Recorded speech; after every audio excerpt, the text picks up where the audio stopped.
Irmãos, nós temos falado das múltiplas salvações provenientes do Deus Salvador, único. Somente há um Deus e somente Ele é Salvador, das quais todos nós pecadores somos ampla e gloriosamente beneficiados. Nós sabemos, já falamos isso, aqui nos nossos estudos. Deus é soberano, eternamente soberano, sobre tudo e sobre todos.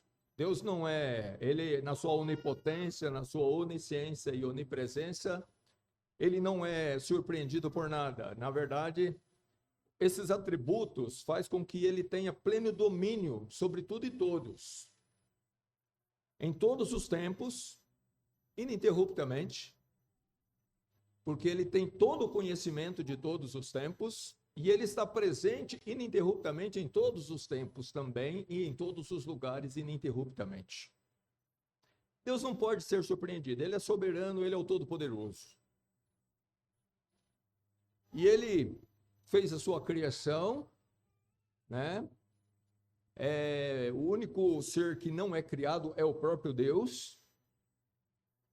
Mas nós sabemos que o mal veio a existir por consentimento da sua vontade, por propósito divino, na pessoa do diabo e seus anjos que se rebelaram, e depois na queda do homem lá no Éden, sob a tentação diabólica, ele cedeu, a mulher cedeu, e o homem cedeu junto com a mulher. E veio, juntamente com isso, as consequências da transgressão da lei divina, do mandamento divino. Naquela época, para Adão só tinha um mandamento: não comer da árvore da ciência do bem e do mal. Mas era um mandamento, era uma lei. E nós quebramos essa lei. E, consequentemente, Deus já havia advertido que a Adão, que no dia que dela comeres, certamente morrerás. Obviamente que Deus não estava falando ali de morte física, o que também aconteceu por conta do pecado. Nós envelhecemos e morremos por conta do pecado. Mas ali ele estava falando de um estado de condenação. Nós passamos a ser réu perante o tribunal divino. E a sentença para todo transgressor da lei de Deus é a perdição eterna, o eterno inferno. Independente do quanto nós tenhamos transgredido, nós lembramos que Adão cometeu uma única injustiça. Mas Deus foi bem claro, não é quantitativo, e nem o tipo, mas o fato em si de nos tornarmos transgressor da lei de Deus. A lei de Deus, irmãos, ela é um todo. Como Deus é perfeito em si mesmo, em todos os seus atributos, então a lei de Deus são várias leis, Não adulterarás, não matarás, não furtarás, mas a verdade é que ela é uma única lei, composta de todas essas partes. De maneira que quando nós transgredimos uma, nós nos tornamos culpados de todas elas. É o que está bem claro lá no Novo Testamento, em Tiago.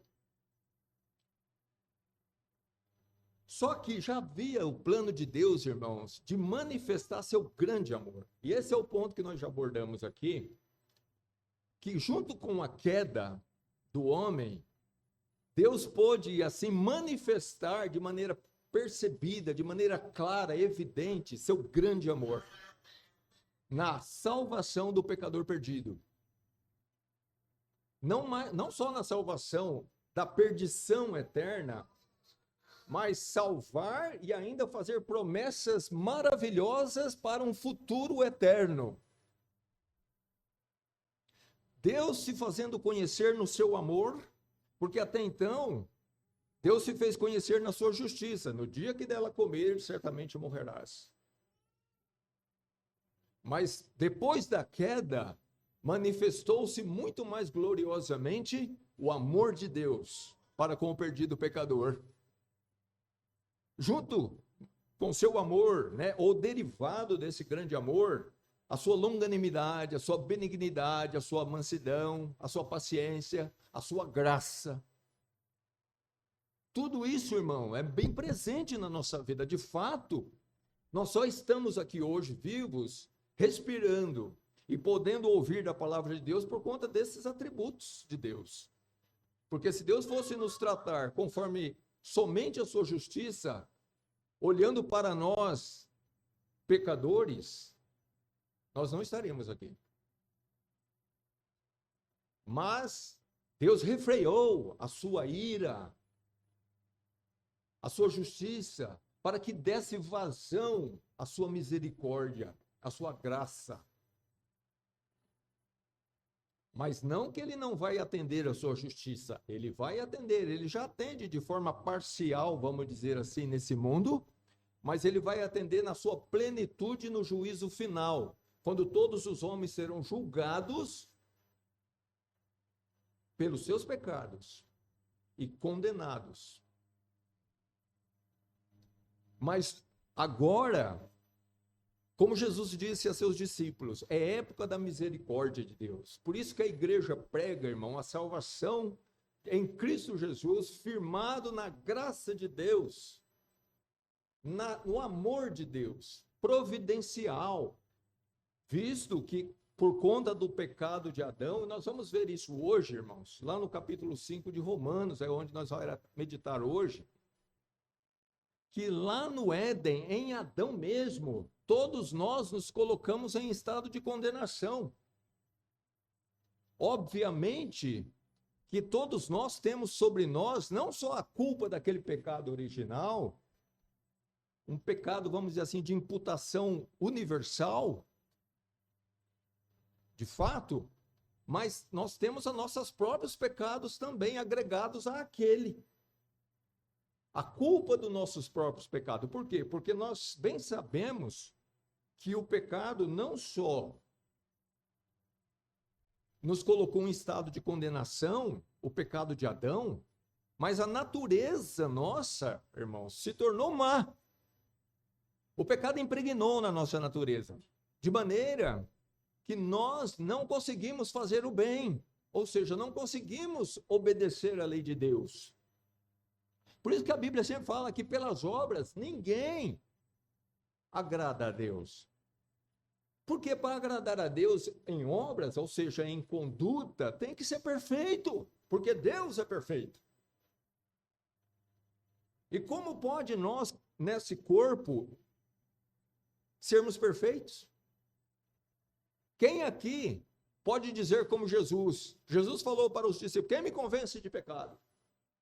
Ou seja, poderiam apontar o dedo, mas ninguém apontou, porque não havia transgressão no Senhor Jesus Cristo. Mas quem de nós aqui pode levantar a mão e falar: põe aqui, pode me acusar de pecado? Eu vou dizer, sabe qual vai ser o primeiro a te acusar de pecado? A sua consciência. A consciência que Deus nos deu, ela vai nos acusar dos nossos pecados. E se ela nos acusa dos nossos pecados, isso quer dizer o quê? Quer dizer que nós não podemos chegar na presença de Deus por nós mesmos. Não é por conduta que alguém chegará ao paraíso de Deus, que alguém vai se livrar da condenação eterna. Razão pela qual a obra perfeita de nosso Senhor e Salvador Jesus Cristo na cruz do Calvário, irmãos. Amém? Se não fosse ele na cruz, o justo pelos injustos, todos nós, jamais nós entraríamos na presença de Deus, jamais nós nos livraríamos da condenação eterna. A verdade é que a justiça que nos livra da condenação eterna e nos coloca na vida eterna é a justiça de Jesus Cristo conquistada na cruz do Calvário e somente dele. Por isso que ele é o único intermediário entre Deus e os homens. Por isso que ele é o que está assentado à destra de Deus intercedendo. Porque de fato é o único que pode fazer isso e ser aceito por Deus Pai. Ele verdadeiramente pagou o preço da nossa redenção. Não de todos, daqueles que nele creem. A salvação não é universal, assim como o pecado se tornou universal em condenação. Mas Deus proveu, Deus se mostrou no seu amor imensurável. Porque Deus prova o seu amor e provou. Lá João 3,16, aquele versículo áureo, né, irmãos? Que todos nós sabemos de cor, de salteado, e devemos atentar para o seu conteúdo, porque Deus amou o mundo de tal maneira que deu seu Filho unigênito, para que todo aquele que nele crê não pereça, mas tenha a vida eterna. Vamos mencionar isso, porque logo ali já faz uma divisão entre aqueles que perecem e aqueles que têm a vida eterna. Então, logo não é todos que vão perecer, e logo também não é todos que vão ter a vida eterna.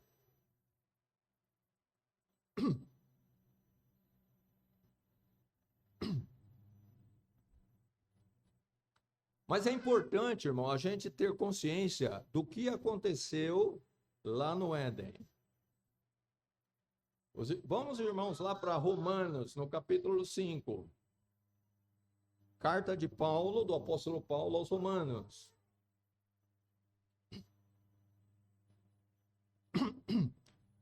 A carta de Romanos, irmãos, a carta de Paulo aos Romanos, assim como todos os livros da Bíblia, eles são inspirados por Deus. É um livro, é uma carta canônica, é uma carta onde Paulo foi dirigido pelo Espírito Santo para que ele escrevesse tão somente aquilo que Deus quis que ele escrevesse. Nós cremos que a Bíblia Sagrada, esse livro aqui, ó, que foi preservado por Deus, ainda que o diabo já tentou destruí-lo de diversas maneiras e deturpar, e tem Bíblias deturpadas mesmo, tem que tomar cuidado. Mas Deus fez sempre no seu poder, ele preservou o conteúdo que ele passou, para que as pessoas, os homens, pudessem ter acesso à palavra de Deus e ter o conhecimento de Deus, o entendimento de Deus.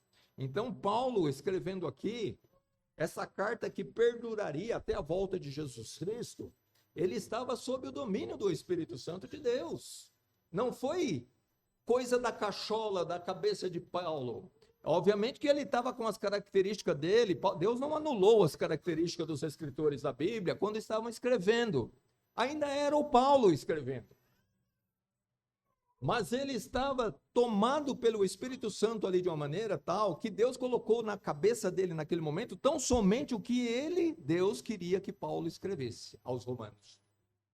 E que serviria não só para aquela igreja antiga que já nem existe mais, mas que existiria para as igrejas que perdurariam no decorrer dos séculos, como a nossa. E nós fazemos uso dela. E aqui Paulo vai fazer um contraste entre Adão e Jesus Cristo, essa relação entre Cristo e Adão. E é importante nós sabermos, irmãos, o que foi que aconteceu conosco em Adão e o que aconteceu conosco em Jesus Cristo a partir do momento que nós cremos nele como nosso Salvador eterno.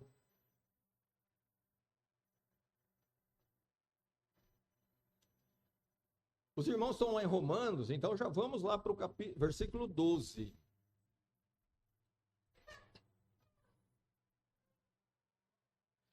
Diz assim: portanto, como por um homem entrou o pecado no mundo, e pelo pecado a morte, assim também a morte, ou seja, a condenação na qual Adão se colocou por ter transgredido a lei de Deus, essa morte passou a todos os homens, por isso que todos pecaram. Ou seja, todos pecaram, por quê? Porque de fato o ato pecaminoso de Adão foi imputado a toda a sua posteridade. Nós vamos ver isso no decorrer aqui. Trazendo condenação não só a ele, mas a todos nós. De fato, irmão, toda a humanidade morreu em Adão para Deus. O pecado de Adão, irmãos, assim como Jesus Cristo, Adão e Jesus Cristo são representantes federais. Podemos colocar assim, porque eu não tenho melhor expressão do que essa. Adão era um representante federal de toda a sua posteridade. A queda de Adão foi a queda da humanidade. O mal que veio sobre a natureza de Adão também foi um mal que foi passado a toda a sua posteridade hereditariamente. Nós vemos claramente essa manifestação do mal que passou a habitar e dominar essa natureza, a natureza que nós chamamos adâmica, no caso do próprio filho de Adão, Caim. A manifestação de que o mal havia tomado conta da natureza humana se manifestou em Caim. Caim invejou seu irmão, primeira manifestação do mal. Ele odiou seu irmão e ele decidiu matar o seu irmão e assim o fez. Mesmo sendo advertido por Deus, ele ainda consumou, porque o mal que estava nele era dominador. Isso mostra, né, irmão? E a gente, se estudando a Bíblia, nós temos esse conhecimento de que o cristão verdadeiro, ele só não continua pecando voluntária e prazerosamente, porque de fato Deus regenerou-nos pelo seu Espírito Santo. Deus nos deu um poder espiritual, de maneira que nós já não temos mais prazer no pecado e não vivemos na prática do pecado. Deus nos tirou do poder do pecado, não nos tirou do pecado, porque ainda estamos nesse corpo e nesse corpo habita o mal. Leia lá Romanos capítulo 7 e você vai ver lá Paulo falando muito claramente disso. O bem que ele queria fazer como cristão, querendo agradar a Deus em tudo, e ele não conseguia fazer totalmente o bem, porque o mal estava nele, o pecado estava nele, nesse corpo, no corpo de morte que ele chama. De maneira que ele fala, já não sou eu que faço o mal, mas o pecado que habita em mim. Paulo era uma nova criatura em Cristo, assim como todos nós somos. Aquilo que acontecia com Paulo deve acontecer conosco também se somos cristãos. Cristão não pode ter prazer no pecado e nem buscar voluntariamente o pecado e ficar satisfeito com os resultados. Porque agora em Cristo Jesus, o Espírito Santo habita em nós, irmãos. E o Espírito é santo. E o Espírito Santo nos incita à santidade, não ao pecado. A carne continua nos incitando para o pecado. Lá em Gálatas, no capítulo 5, Paulo faz um comparativo entre as obras da carne e os frutos do Espírito. E um conspira contra o outro. É contra. A nossa natureza, irmão, não quer de maneira nenhuma agradar a Deus. Por isso que ela nos incita a mentir para nos proteger,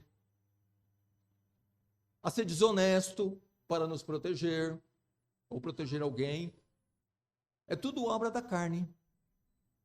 Ela não está preocupada com o prazer de Deus. Ela está preocupada com o nosso prazer, o prazer pessoal. Já o Espírito não. O Espírito já nos incita a, se for preciso, pagar o preço, mas satisfazer a Deus.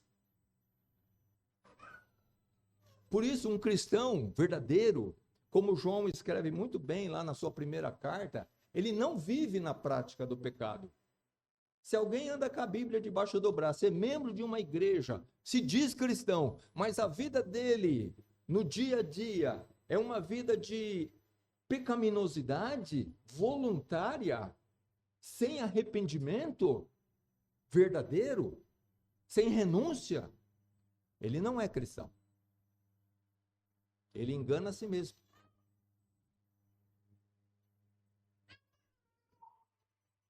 Então, irmão, o cristãos, nós só não somos como Caim, como todo ímpio, porque de fato, se alguém está em Cristo, nova criatura é, as coisas velhas já se passaram, tudo se fez novo. E isso pelo poder de Deus que opera em nós. E não pelo nosso próprio poder. Nunca e nunca será, irmão. Nunca foi e nunca será poder próprio de homem a santificação pessoal. É o poder de Deus operando em nós. Nós não somos melhores do que os ímpios. Se Deus nos deixar à mercê de nós mesmos, nós seremos tal qual. Porque todos nós temos o mesmo mal, o mesmo pecado que habita neles, habita em nós. Só que nós temos uma diferença. Nós fomos regenerados por Deus. Nascidos de novo espiritualmente. Em nós habita o Espírito Santo, o próprio Deus. E é Ele que opera o querer e o efetuar em nós. É Ele que opera a nossa santificação. O homem natural, ele não consegue se desvencilhar do mal do pecado. Porque não tem poder em nós para tanto. O poder que faz a gente rejeitar o mal e se apegar ao bem, mesmo pagando o preço, é o poder de Deus que opera em nós.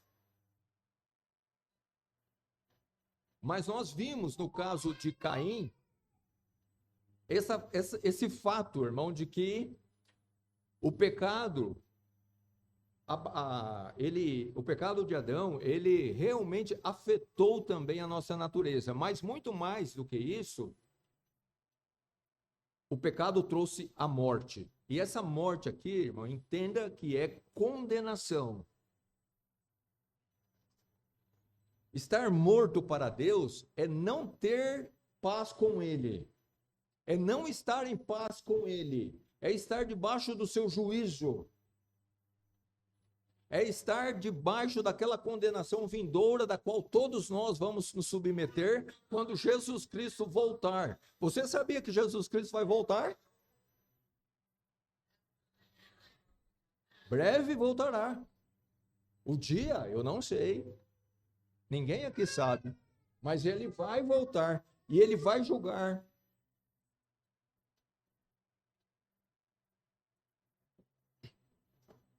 Saiba disso.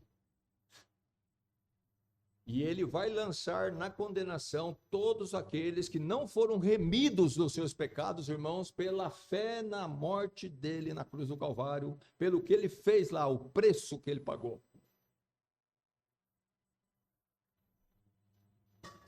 Um cristão que entende a graça de Deus, ele sabe do alto preço que foi pago por Jesus Cristo na cruz do Calvário. E ele entende que sem aquele ato, sem aquela morte sacrificial expiatória, ele não teria paz com Deus e ele seria lançado na perdição, porque ele tem consciência da sua miserabilidade diante de Deus. Ele sabe. Antes de eu me converter, irmão, só de ouvir a palavra de Deus, e eu conhecendo a minha própria pessoa e vendo todo o pecado que eu já tinha feito e ainda continuava fazendo, eu tinha absoluta certeza, até por minha consciência, de que eu não conseguiria chegar diante do tribunal de Cristo tranquilo, em paz, sabendo que eu estava absolvido. Porque eu sabia que eu seria condenado. Essa paz só veio quando eu criei em Jesus Cristo e eu entendi que meus pecados todos foram perdoados por Ele.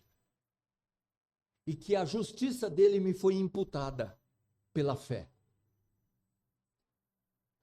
O que diz lá Romanos 5:1? Sendo, pois, justificados por Deus pela fé. Temos o que com Deus? Paz. Por quem? Por nós? Não, por Jesus Cristo nosso Senhor. É isso que me trouxe paz, irmão, e eu tenho certeza que é o que trouxe paz a todos os irmãos.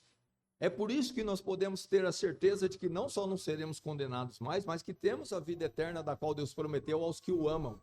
Porque verdadeiramente, pela fé, todos os nossos pecados foram perdoados. Fomos remidos e justificados por Deus. Pela justiça de Jesus Cristo imputada pela fé.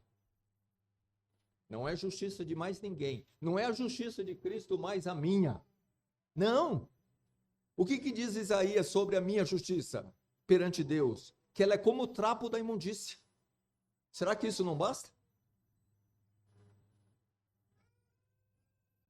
Acho que basta, né? Eu não posso confiar em mim. Como? Não, Senhor. Eu estou sendo um bom marido, um bom pai, um bom cidadão brasileiro. Eu estou pagando em dia os meus impostos, minhas dívidas e tudo. Eu estou tratando bem os meus vizinhos. Eu me dou bem com todo mundo. Ora, isso é trapo da imundícia perante a santidade absoluta de Deus. Se fosse assim, já não seria salvação, já não seria por graça, meu amigo irmão. Seria por obras. Mas a Bíblia é bem clara que a salvação do pecador é pela graça de Deus e não pela obra do homem.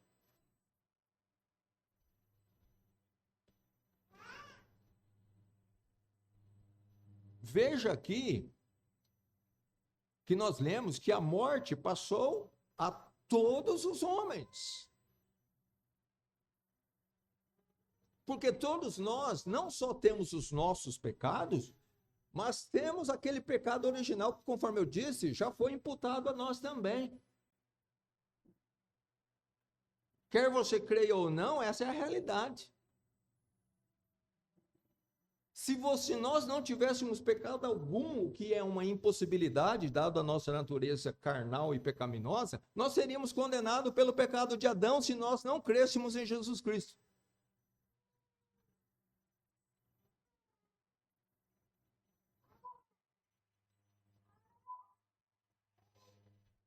Veja o versículo 13. Porque até a lei aqui é a lei que Deus deu aos homens, especialmente a Israel, por meio de Israel, né, e por meio de Moisés. Essa é a lei da qual ele está falando, porque até a lei estava o pecado no mundo. Ou seja, a transgressão continuava. Mas o pecado não é imputado não havendo lei. É verdade, né? Tem que ter uma lei. Por que que nós sabemos que não podemos passar o farol vermelho? Porque tem uma lei de trânsito que diz que é proibido passar o farol vermelho. Não é? Se não tivesse essa lei, a gente ia passar. E não seríamos condenados, porque não tem lei. Não, eu passei porque não existe uma lei falando que eu tenho que parar no farol vermelho. Só que é o seguinte, até a Moisés, Deus ainda não havia dado a sua lei. Só que olha o que nós lemos aqui. No entanto, no versículo 14, no entanto, a morte, a condenação reinou desde Adão até Moisés. Até sobre aqueles que não tinham pecado, a semelhança da transgressão de Adão, o qual é a figura daquele que havia de vir. Ou seja, assim como Adão era um representante federal da humanidade, Jesus Cristo também é um representante federal da humanidade na salvação. Jesus se gosta de salvar homens de todos os povos, línguas e nações, contanto que creiam nele. Ele é o único que pode fazer isso. Ele é federal no sentido de que ele é o único salvador para toda a humanidade. Se o inglês vai ser salvo, ele vai ser salvo por Jesus Cristo. Se o alemão vai ser salvo, ele vai ser salvo por Jesus Cristo. Se o brasileiro é salvo, ele vai ser salvo por Jesus Cristo. Jesus Cristo é o representante diante de Deus para a nossa salvação. E Adão foi o representante da humanidade. Ou seja, por que que então essas pessoas não tinham lei de Deus, mas eles morreram, quer dizer, estavam sob condenação? Sabe por quê? Por conta do pecado de Adão.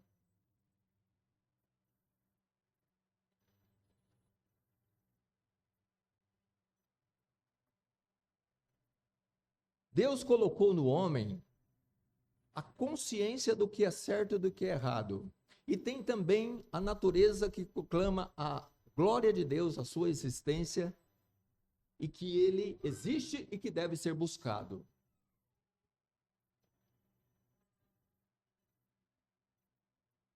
De maneira que, mesmo não havendo a lei, o povo ainda sabia, por criação de Deus e por essa consciência, aquilo que deveria fazer, aquilo que não deveria. E havia a instrução da qual Adão passou a sua posteridade,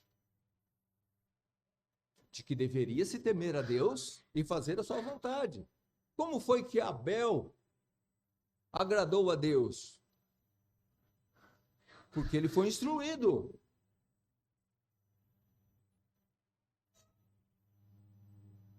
E assim, Enoque e todos aqueles...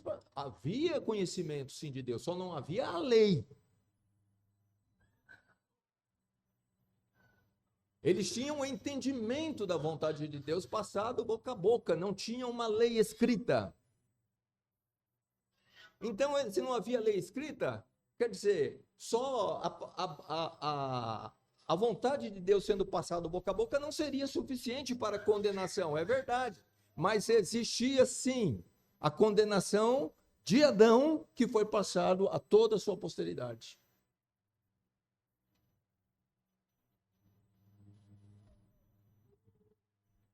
Porém, a partir da lei de Deus dada aos homens, irmãos, então já não era somente a questão do pecado de Adão imputado.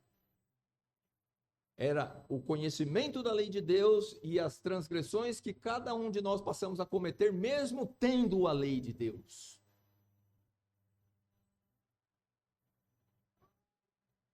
Veio a lei de Deus dizendo, não adulterarás, mas o homem continuou adulterando, mesmo tendo a lei de Deus.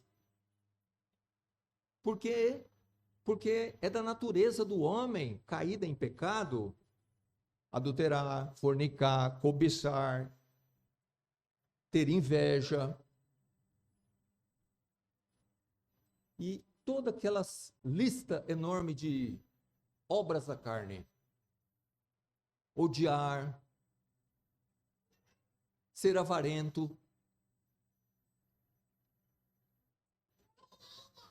promíscuo, lascivo, tudo isso. A lei de Deus condena tudo isso.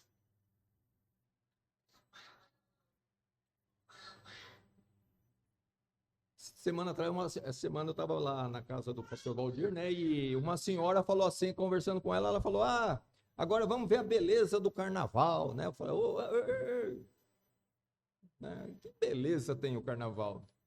Pode ter lá os carros alegóricos, né? Tudo. Mas a verdade é que a essência do carnaval é prostituição, lascívia, imoralidade, adultério. Tudo que Deus condena. Um cristão verdadeiro jamais vai ouvir, querer ver e querer aplaudir o carnaval. Como eu disse, ele não tem prazer naquilo, irmão. Isso é santo. Ele vai odiar e não amar. Ele vai repudiar. Ele queria que o carnaval não existisse. É isso que nós queríamos, não é?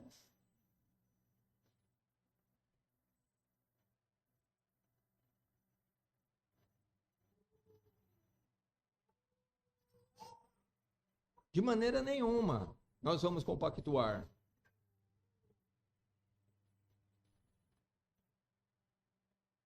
Então, irmãos, até aqui o versículo 14, nós vimos que é o seguinte: o pecado veio e entrou no mundo por meio de Adão, o primeiro homem, nosso representante federal.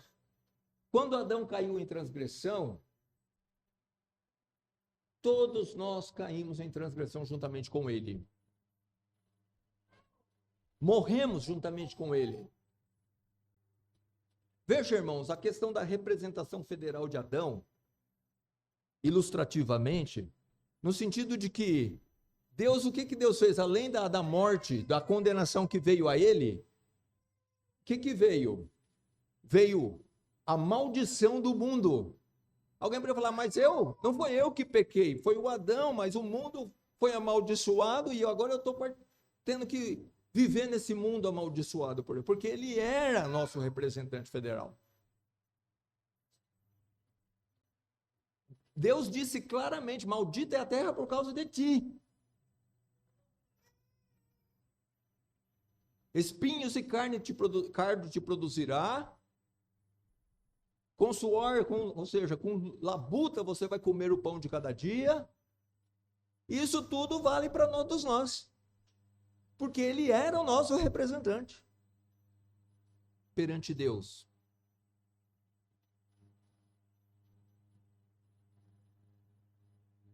Até que tornes ao pó.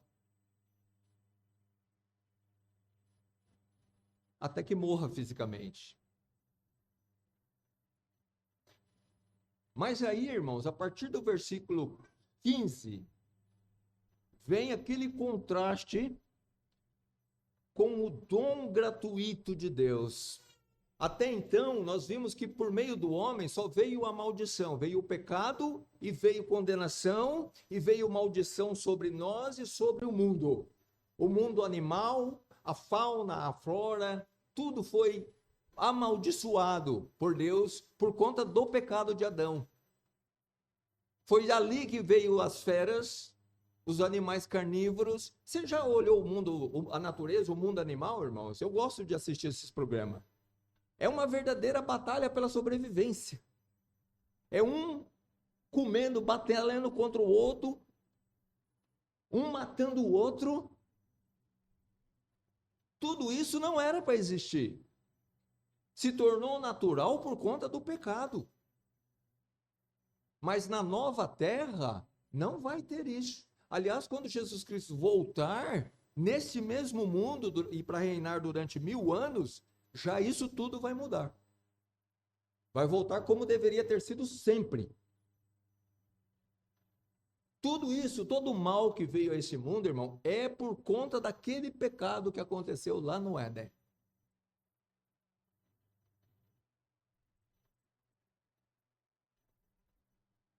Mas veja o versículo 15.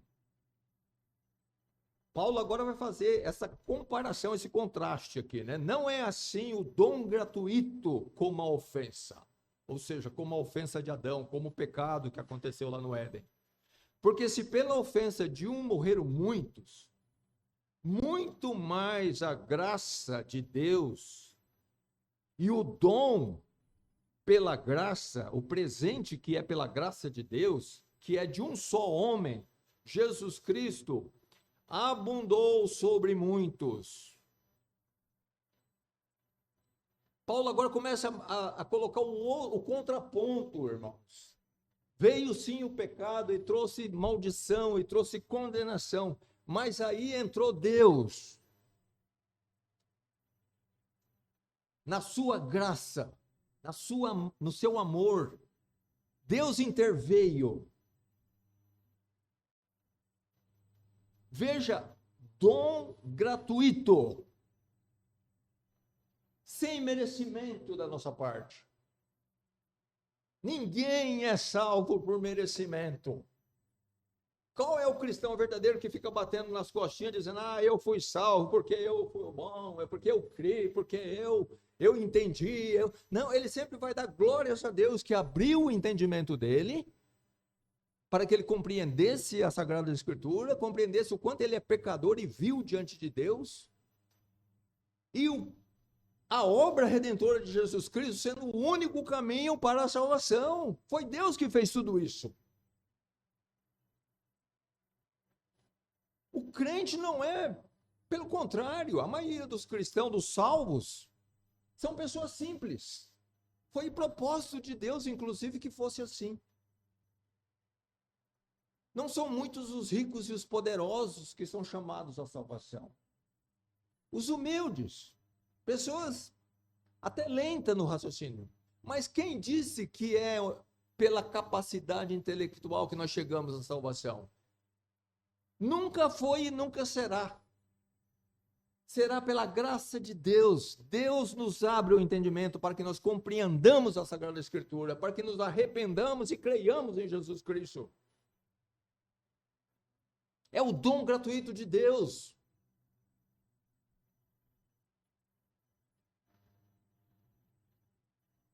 Que está salvando e continua salvando a muitos. E esse dom gratuito de Deus é pela graça e é de um só homem, Jesus Cristo.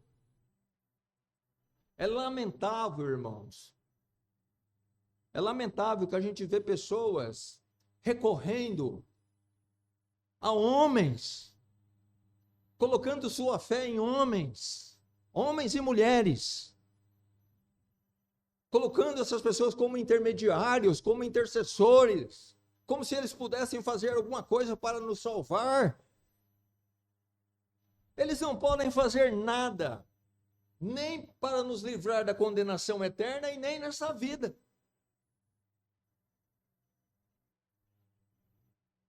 O que muitas pessoas atribuem a determinadas pessoas, na verdade não foi elas.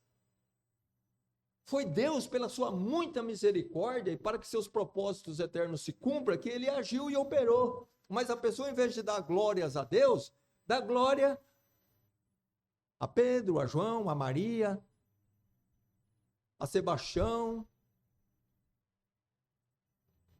ou se não a si mesmo. Ah, eu lutei. Olha, eu não estou dizendo que você não lutou, mas se Deus não tivesse concedido-lhe a vitória, a sua luta seria em vão. Então, a glória é toda de Deus. Deus age por sua graça e misericórdia, e não por méritos. O dom gratuito de Deus. Irmãos, pelo meio do pecado, Deus pôde mostrar a sua graça salvadora. Pela graça sois salvos, diz Efésios 2:8.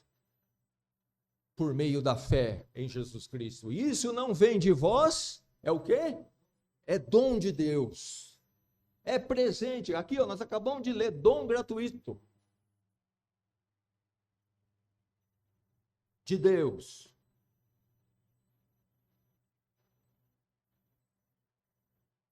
Não são muito todos os que vão morrer, que vão estar sob condenação, exatamente por conta do dom gratuito de Deus, que vai salvar a muitos. Todos os que creem. Se nós cremos em Jesus Cristo, nós estamos entre esses muitos que não terá condenação eterna. Mas muitos são os que vão para a condenação eterna porque não creem, desconhecem o Evangelho, desconhecem a palavra de Deus. Irmãos, eu tive conversando esse tempo atrás com uns familiares da gente aí. As pessoas não leem a Bíblia, não sabem nada do que a palavra de Deus ensina acerca da perdição e da salvação. Vão crendo em ensinos de homens, e a maioria ensinos diabólicos mesmo, que atrela a salvação a uma conduta pessoal sua. Você tem que ser bom, você tem que conquistar a sua salvação. Quando, na verdade, o único que conquistou verdadeiramente salvação foi Jesus Cristo na cruz. E se nós não estivermos em Cristo, como diz lá no Evangelho de João, no capítulo 3, nós já estamos condenados. Não precisa nem morrer para saber. Você está em Cristo? Se você está em Cristo, nenhuma condenação há. Mas se você não está em Cristo, você já está condenado. Não é o que diz lá? Leia o capítulo 3 do Evangelho de João. Ele é determinante.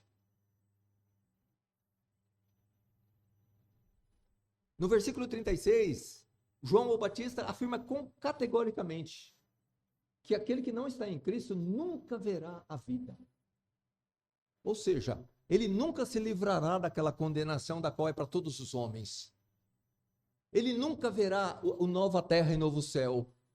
Ele nunca estará no paraíso de Deus. Ele nunca estará no descanso. A ira de Deus sobre ele permanece. É Cristo ou é nada? Ou é nós nos rendemos à obra de Jesus Cristo e cremos somente nela para a nossa salvação, ou nós seremos condenados.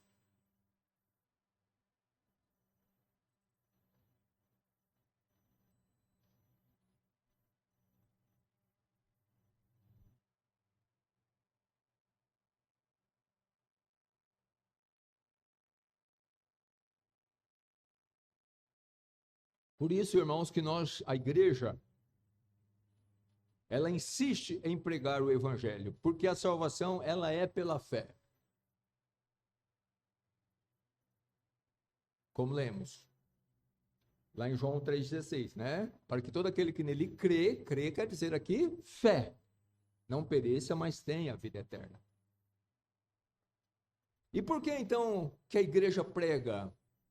Porque essa fé salvadora, irmãos, amigos, ela é dom de Deus.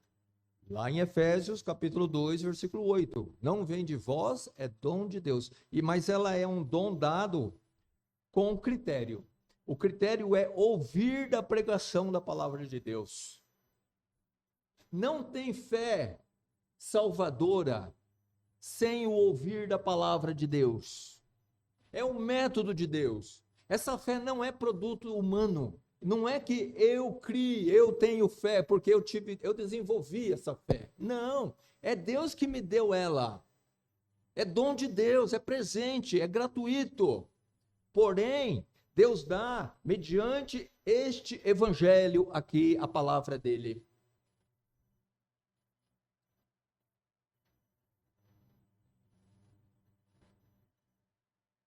Olha lá, abre lá em Romanos, no capítulo 10,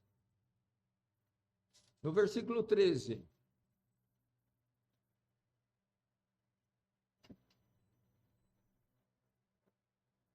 Diz assim: porque todo aquele que invocar o nome do Senhor será salvo. Invocar, o que quer dizer? Crer nele, invocar no sentido de tê-lo como Senhor e como Salvador pessoal. Agora veja só o que vem no 14. Como, pois, invocarão aquele em quem não creram? Se eu não crio, eu não vou invocar. Como eu vou invocar alguém que eu não creio? Em quem eu não creio? E como crerão, olha a continuidade, naquele de quem não ouviram? E como ouvirão, se não há quem pregue, quem ensine? Veja a continuidade. E como pregarão, se não forem enviados por Deus? Como está escrito: quão formosos os pés dos que anunciam o evangelho da paz, dos que trazem alegres novas de boas coisas. Salvação, traduza-se isso. Mas nem todos têm obedecido ao evangelho. Pois Isaías diz: Senhor, quem creu na nossa pregação? Nem todos dão ouvidos.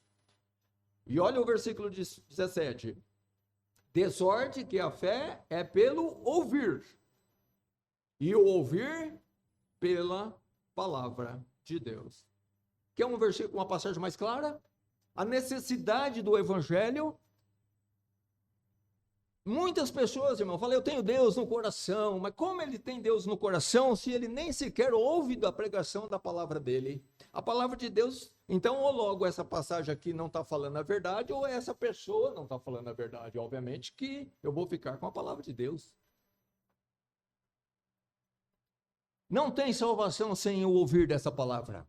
É Deus que opera a salvação. A salvação, como nós vimos, é um dom gratuito de Deus. E ele opera por meio do ouvir da palavra. Em todos os casos bíblicos de salvação, nós vemos a palavra de Deus sendo pregada. Paulo pregou ao carcereiro e ele se converteu, ele e a casa dele. Felipe pregou ao eunuco, está lá em Atos. Pregou o evangelho, pregou a palavra de Deus e ele foi salvo pelo evangelho. Ele creu, porque o Espírito Santo, irmão, opera, é quem opera a salvação. Mas ele opera por meio dessa palavra aqui, a sua palavra, a palavra de Deus. E assim em todos os casos, não tem salvação pela dor. Já viu aquele ditado? Se não vem pelo amor, vem pela dor? De maneira nenhuma. Se veio pela palavra de Deus. A regeneração, ela é pelo poder do Espírito Santo e da palavra de Deus. A salvação é pelo poder do Espírito Santo e da palavra de Deus. O Espírito Santo é Deus. E a palavra é a palavra de Deus. Como nós vimos aqui, Por isso que ele diz, quão formosos os pés dos que anunciam o evangelho da paz. Ô, irmão, por que ele fala dos pés? Os pés é a parte que mais suja, né? Especialmente naquela época onde as pessoas andavam de sandália. Mas a palavra de Deus diz que esses pés são os pés formosos. Não por conta da aparência, mas por conta de que ele está levando a pessoa, que está levando uma mensagem fundamental para a salvação do pecador. O evangelho, as boas novas. Evangelho significa exatamente isso, boas novas. De que há perdão para o pecador. Esse perdão está em Jesus Cristo. Há salvação para o pecador. Essa salvação está em Jesus Cristo. Há justificação para o pecador. Essa justificação está em Jesus Cristo. Há glorificação do corpo para o pecador. E essa glorificação está em Jesus Cristo.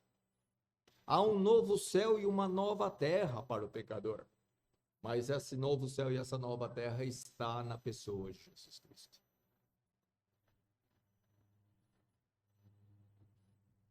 A fé é pelo ouvir. Ouvir de Jesus Cristo. Ouvir da salvação de Deus.